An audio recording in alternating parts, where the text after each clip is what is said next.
Imagine navigating the stock market, right? Making those smart decisions and seeing those rewards just roll in. What if that level of trading mastery is closer than you think? It all starts with understanding the psychology behind trading. It's a lot like performing under pressure.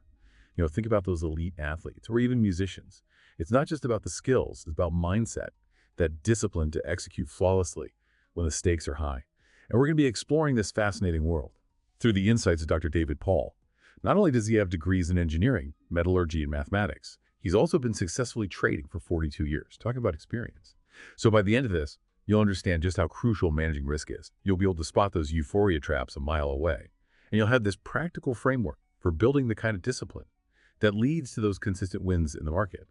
Now, Dr. Paul, he has this unique approach where he blends fundamental analysis, which is the search for a share's true value, with technical analysis, the study of trends and turning points. His edge, as he calls it, is finding those undervalued shares of companies that are absolutely crushing their earnings growth. But here's the kicker. He only buys when those shares are already on an upward trajectory. Within a strong trend A&D, the overall market is also looking bullish. He keeps it simple, sticks to a clear set of rules. And speaking of simple rules, let's play a quick game to illustrate why this mindset is so important. Imagine a coin toss, where you win double your bet if you call it correctly, heads or tails. Bet 5 rand, call it right. Boom, you're walking away with 10. Get it wrong, you lose your 5. Now, over 10 tosses, you'd probably be right about half the time, right? Meaning you'd win 10 rand 5 times, lose 5 rand 5 times. Do the math, you're up 5 rand. You've just created what's called a positive expectancy system. Even with 50% success rate, you can come out on top because your wins are bigger than your losses. The big takeaway here, your goal as a trader is to find a system that has this positive expectancy, meaning over many trades. Your wins consistently outweigh your losses. Now, this brings us to 2 really important concepts, hit rate and risk-reward ratio. Hit rate. That's just the percentage of your winning trades. Risk-reward ratio compares how much you could lose on a trade versus how much you could gain. Now, it's easy to think that a high hit rate is the holy grail of trading. Be careful, though. Many systems, they boast this crazy accuracy, but completely ignore how big the losses are compared to the wins. Dr. Paul gave this great example of a Forex system that claimed a 90% hit rate. Sounds amazing, right? But here's the catch. When this system was right, it made a 10-tick profit. But when it was wrong, it lost 90 ticks. So in the end, this system actually lost money, even though it was right most of the time. The lesson. Don't get laser focused on hit rate alone. You have to look at both hit rate and risk-reward ratio when you're evaluating a system. Oh, and don't forget about those pesky commissions. They can really chip away at your profits, especially if you're trading frequently. Now let's switch gears and talk about position sizing. This is another crucial element of risk management, and it's all about figuring out how much of your capital you're willing to risk on any single trade. Think of it like this. You got 101 coins, and you're playing that same coin toss game. How much would you bet on each toss? It might feel tempting to go all in, especially when you're feeling confident. But picture this. You bet 50 coins and lose. You're down to 51. Lose again and you're at 1 coin. One more loss and it's game over. This really drives home the point that betting too much on any single trade can be disastrous, even in a system where the odds are in your favor. What's more, in the real world of trading, you're going to encounter the brie. That Dr. Paul calls clusters. These are streaks of wins and losses. The challenge is to weather those clusters, especially the losing streaks, without going bust. And that's where the real mental game comes in. Imagine you're on a hot streak, closing trade after trade with profits. You feel invincible, like you've cracked the code. This feeling, my friend, is euphoria. And as great as it feels, it can be dangerous. Why? Because euphoria can cloud your judgment. All those hormones flooding your system during those winning streaks can make you overconfident and reckless. Start taking bigger risks, feeling like you can't lose. And when that inevitable losing streak hits, it hits much harder. So how do you counter this euphoria? By sticking to a predetermined position sizing strategy. This means deciding beforehand how much of your capital you're willing to risk on any single trade, no matter how confident you feel. One popular approach is the 1 to 2% rule, meaning you never risk more than 1 to 2% of your trading capital on a single trade. This principle, which comes from trading expert Ralph Ince, has a bunch of benefits. It helps you preserve your capital, keeps those emotional stress levels down, and most importantly, it allows you to stay in the game long enough to learn and improve. But here's the million-dollar question. How do you actually build that ironclad discipline to stick to your plan, especially when the market throws you a curveball? It's tough, I'm not going to lie. Our emotions can easily get the best of us, pushing us to abandon our strategy when fear or greed takes over. The key is to remember that discipline, like anything else, is a habit. Think of it like building a neural pathway in your brain. The more you practice a behavior, the stronger that pathway gets. Dr. Paul suggests you create a simple mechanical trading plan and commit to following it for at least 20 to 30 trades. It might feel a bit forced at first, but stick with it. As you consistently execute your plan, you'll start to see something amazing happen. Discipline gets easier, that neural pathway strengthens, and what once took a ton of effort becomes second nature. Think of it like going to the gym the first few times. It takes a lot of willpower to drag yourself there, but after a while, it becomes routine, something you do automatically without even thinking about it. Same principle applies to trading discipline. It's the key to unlocking consistent success in the market. And that brings us to a powerful combination, blending fundamentals with technicals. Dr. Paul believes this approach can significantly boost your chances of success. Instead of chasing every single trade that comes along, he waits patiently for high probability setups. He looks for undervalued shares with strong earnings growth that are already trending upwards. And then he seeks confirmation from technical patterns like triangles and wedges. He also prefers stocks trading above their 80 to 90-day moving average. And he likes to see the overall market in a positive trend, usually above its 21-day moving average. By waiting for all these conditions to line up, he takes fewer trades, but those trades are much higher quality. This reduces emotional stress and increases the likelihood of coming out ahead. Here's a great analogy Dr. Paul used. Think of a successful dentist. They don't rush through procedures or take on every patient that walks through the door. Instead, they focus on performing each procedure with the utmost care and precision. The result? A full waiting room and financial success. It's the same with trading. Focus on the process, not the outcome of any single trade. Execute your plan flawlessly and trust that the results will follow. Now, shifting gears a bit, let's talk about the importance of having an edge in the market. Think of it like your secret weapon, the thing that gives you that extra advantage, increasing your chances of winning. Dr. Paul gave a really interesting example using the Australian stock market index. He showed a chart with his technical indicator called the MED and asked the audience what they thought would happen next. But the point wasn't to teach everyone about a specific indicator. Instead, it was to illustrate that having a real edge goes beyond relying on complex-sounding tools or systems. He even joked that the more complicated something sounds, the more people are willing to pay for it. And he would know. He's been trading for 42 years and has seen all sorts of trends come and go. So what is his edge? It's about combining those undervalued, aggressively growing shares, the ones that are already on the rise within a strong trend, and making sure the overall market is also heading upwards. He sticks to this simple set of rules, even when it's tempting to stray. Now let's dive a little deeper into the psychology behind risk and reward. Dr. Paul used this fascinating coin toss analogy. Imagine you have a coin with the Australian coat of arms on one side and a furry animal on the other. Would you base your trades on which side you thought would land face up? Probably not, right? Seems pretty random and unpredictable. But here's the twist. What if you could win double your bet if you correctly guessed heads or tails? Suddenly it gets a lot more interesting. Dr. Paul explained that this game actually represents the foundation of consistent success in trading. The key is finding a system where you have that positive expectancy, meaning you make more when you're right than you lose when you're wrong. In this coin toss scenario, even if you only guessed right half the time, you could still make a profit. Because you're getting paid twice as much when you win. He even called it a cracking game to play. But then he asked the thought-provoking question, would you actually play this game? A lot of people hesitate, even though the odds are in their favor. Why? Because we're naturally wired to avoid risk and loss.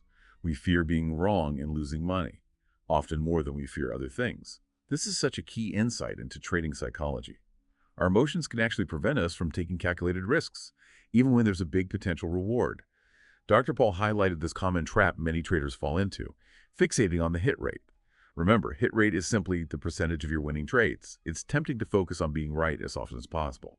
But here's the problem. A lot of trading systems boast super high hit rates, but don't consider how big the losses are. This really emphasizes a crucial point. It's not just about how often you're right. It's about how much you make when you are right and how much you lose when you're wrong. This is where the risk-to-reward ratio comes in. It compares the potential profit on a trade to the potential loss. To truly evaluate a trading system, you need to consider both the hit rate and the risk-to-reward ratio. And don't forget about commissions. They can have a big impact on your profitability, especially if you're trading often. Okay, let's talk about one of the most important aspects of trading money management. Specifically, position sizing. This is all about deciding how much of your capital to risk on any given trade. Dr. Paul used this really powerful visualization to get this point across. Imagine you have 100 to 1 coins. Each time you trade, you have two decisions to make. First, will the market go up or down? Second, how many coins will you bet? You could bet 1, 5, or even all 101 coins. This represents the level of risk you're willing to take. Dr. Paul then walked the audience through a series of trades, simulating a system with a 50% hit rate. He showed how betting too much on any single trade can quickly lead to disaster, even if the system itself is profitable in the long run. He pointed out that the bet size is really the difference between your entry point and your stop loss. For example, if you buy a share at 10 Rand and set your stop loss at 850 Rand, your bet size is 1.50 Rand. This is the maximum you can lose on that trade. Then he introduced his concept of clusters. These are the streaks of good trades and bad trades. He explained that clusters are inevitable in trading. You'll have periods where everything seems to go your way, followed by periods where nothing works. The key is to survive those clusters, especially the tough ones, without losing all your capital. And that's where position sizing becomes so crucial. By limiting your risk on any single trade, you're increasing your chances of staying in the game long enough to see those winning streaks come around. Dr. Paul highlighted this interesting paradox in trading. You do all this analysis and research because you believe the market's going to move in a certain direction. So why not go all in and maximize your profits? The answer lies in the nature of the market. It's incredibly unpredictable in the short term.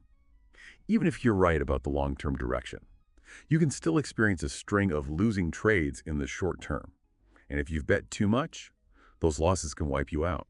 He compared it to playing roulette at a casino. You might see these long streaks of red or black numbers on the scoreboard. These clusters are real and can be tempting to bet on. But in the long run, the odds always favor the house. The same principle applies to trading. You need to manage your risk to stay in the game long enough for the odds to work in your favor. Now, here's where things get really interesting. Dr. Paul brought up this concept he called the pituitary gland. He explained that this gland in your brain releases hormones into your bloodstream, which affects your emotional state. When you experience success, like winning a trade, your pituitary gland releases hormones that make you feel good. This can lead to euphoria, that feeling of invincibility. But euphoria can be dangerous in trading. It can make you overconfident and lead to reckless decisions. You might start taking bigger risks, thinking you can't lose, and that's when you're most vulnerable to making costly mistakes. Dr. Paul emphasized that it's often those winning streaks, not the losing ones, that cause traders to blow up their accounts. This is because euphoria can cause you to abandon your risk management principles and bet far too much. To counter this, he strongly recommended sticking to a predetermined position sizing strategy. This means deciding beforehand how much capital you're willing to risk on a single trade, no matter how confident you're feeling.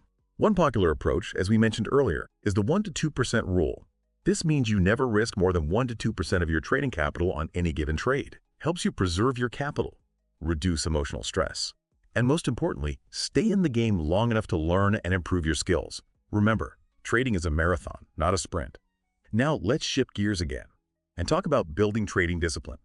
Dr. Paul acknowledged that sticking to a plan, especially when you're experiencing those emotional highs and lows, can be incredibly difficult. But he emphasized that discipline is a habit you can develop over time. He used the analogy of going to the gym. At first, it takes a lot of effort to get yourself there, but after a while, it becomes a routine, something you do automatically. The same applies to trading discipline. The more you practice sticking to your plan, the easier it becomes. He suggested creating a simple mechanical trading plan and committing to following it for at least 20 to 30 trades. This will help you build those neural pathways in your brain that make discipline second nature. Here's a really fascinating insight from Dr. Paul. He believes that everyone is just 8 to 13 trades away from becoming the trader they aspire to be. But very few people actually make it. Why? Because they don't stick to one system long enough to develop the discipline needed for consistent success. They get discouraged by losing trades or tempted by shiny new strategies. Instead, focus on mastering one approach and building the discipline to execute it flawlessly.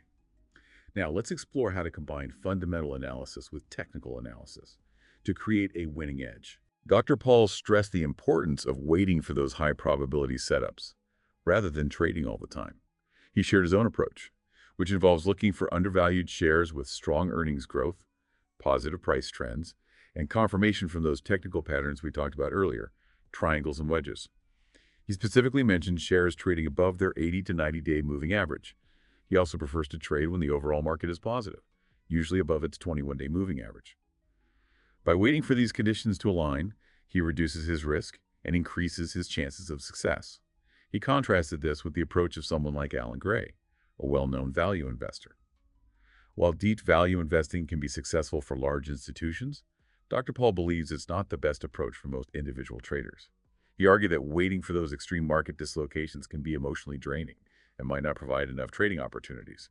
Instead, he advocates for finding that sweet spot between fundamentals and technicals, where you're not just buying cheap stocks, but also looking for signs of strength and momentum.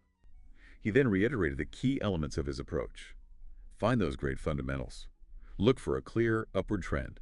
Use a simple technical pattern to fine-tune your entry and make sure the overall market is positive. But most importantly, never risk more than 2% of your capital on any single trade. This will help you stay in the game long enough to develop your skills and experience real success in the market, not just the outcome of any single trade. He encouraged everyone to kind of adopt that same mindset. Concentrate on executing your trading plan with that precision and trust that the results will follow. He reminded everyone that the biggest hurdle is often just getting over those first few trades. It takes effort, it takes discipline to stick to your plan when you're still learning and haven't really seen those consistent results yet.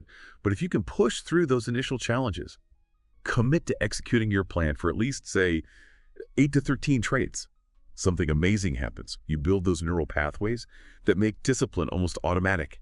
The struggle, it gets easier. You start trading with more confidence, more consistency. And that, my friends, is when you unlock the potential for real, long-term success in the market. So there you have it. The key takeaways from Dr. David Paul on the psychology of trading. It all starts with that mindset. You need to understand just how crucial risk management is. Avoid those euphoria traps and build that discipline to execute your plan consistently. And by combining those solid fundamentals with technical analysis, you can increase your odds of finding those winning trades. Remember, it's not about chasing quick profits or trying to be right all the time. It's about developing a solid process and trusting that those results will come. And here's a final thought to leave you with Dr. Paul. He believes that consistent success in trading is absolutely within your reach. You might be just a few trades away from developing the discipline and the habits that will completely transform your results. So stay focused, stay disciplined, and keep learning. Until next time, happy trading. And don't forget to hit that subscribe button for more insights into the world of trading and investing.